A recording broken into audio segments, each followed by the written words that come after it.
नमस्कार। Golden words with Maninder Singh Chandok कार्यक्रम में आप सभी का स्वागत है, वंदन है, अभिनंदन है। लगातार सितंबर 2020 से आज तक ये कार्यक्रम सुबह 11 बजे अनवरत रूप से जारी है। विभिन्न टॉपिक्स को लेकर, कई छोटी छोटी बातों को लेकर, जीवन उपयोगी चीज़ों को लेकर मैं आपके साथ जुड़ता हूं और हम सब उन बातों को डिस्कस करते हैं। हो सकता है कि ये छोटी छोटी बातें आपके जीवन में अवश्य प्रभाव डालती होंगी। आज इस एक बात की ओर मैं आपका इशारा कर रहा हूं। महामारी के दौर में जब पेंडेमिक सब तरफ छाया हुआ है, ऐसे में हमारी दिनचर्या बदल गई है, दिनचर्या डिस्टर्ब हो गई है। दिनचर्या डिस्टर्ब होने से हम वो काम नहीं कर पा रहे हैं जो हमें डेली करना चाहिए। चलिए एक छोटी सी कहानी के माध्यम से अपनी बात को अपने सामने रखता हूं।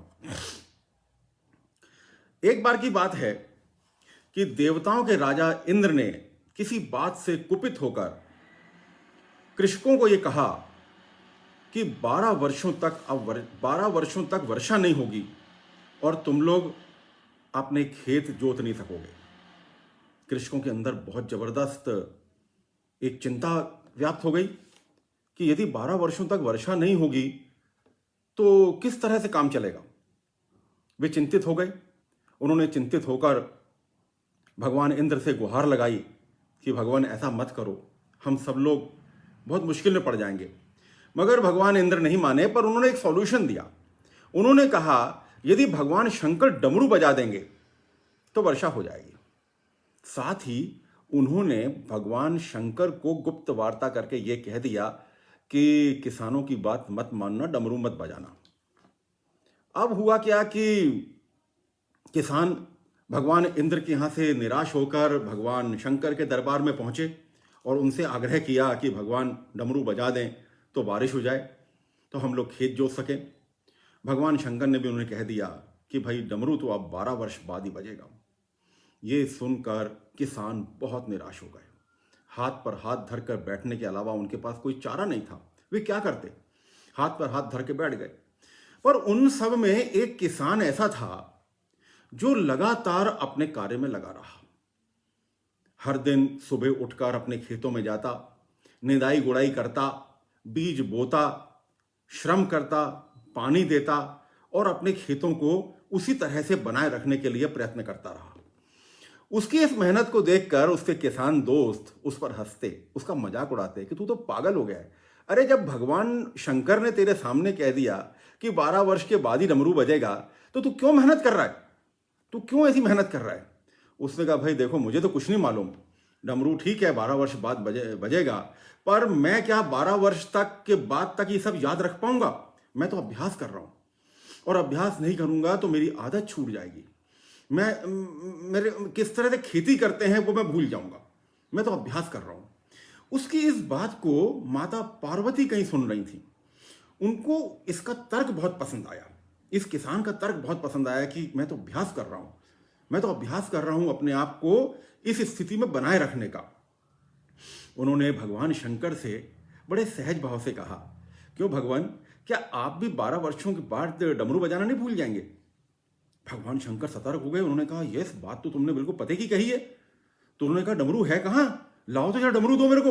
और डमरू उन तक आया और भगवान के हाथों में यदि डमरू आ गया तो भगवान से अनायास ही वो डमरू बज गया। और डमरू बजा तो बारिश होने लग गई। और बारिश जब हुई तो वो जो किसान जो तैयार था, जिसकी धरती तैयार थी, जिसके खेत तैयार थे, उसकी तो फसल लहलहा उठी और वो सफल हो गया। और बाकी किसान जब तक उठते तब तक तो ये किसान माला माल हो गया। तो दोस्तों, आज इस महामारी के समय यह बहुत आवश्यक है कि हम अपनी दिनचर्या को बनाए रखें। अरे लॉकडाउन 2 हफ्ता लगेगा, 2 महीने लगेगा, 2 साल लगेगा, कभी तो हटेगा। ऐसा तो है नहीं कि जिंदगी भर लगा रहेगा, कभी तो हटेगा। पर जब हटेगा तब तक हम बहुत कुछ खो चुके होंगे। तब तक हमारी जो शक्ति है, तब तक हमारी जो आदतें हैं वे बदल चुकी होंगी। तो अपने आप को फील्ड में बनाए रखने के लिए, अपने आप को जीवन में बनाए रखने के लिए आपको नित्य प्रति वही काम करने चाहिए जो आप ऑफिस जाने के समय करते हैं।